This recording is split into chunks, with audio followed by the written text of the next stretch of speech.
Hey everyone, it's Huchi from Nagios. I'm going to show you which Nagios XI download option you should choose from. Choosing the right file type to download is crucial for smooth installation, so let's break it down. After entering your information into the download form, you'll land on a page with 3 download options for XI: Microsoft, VMware, and Linux. These cater to different environments, so understanding what each option has to offer will help you choose the best fit.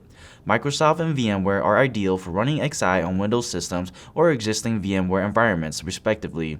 They come pre-configured as virtual machines, making them easy to deploy. Linux provides the core installation files for running XI directly on a Linux server. Ultimately, the best choice depends on your setup.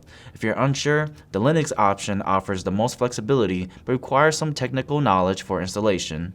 For detailed installation instructions, check out the Getting Started section on the Nagios XI download page. Thanks for watching. If you're interested in learning more, check out our channel for more tutorials. Until next time, take care and keep monitoring.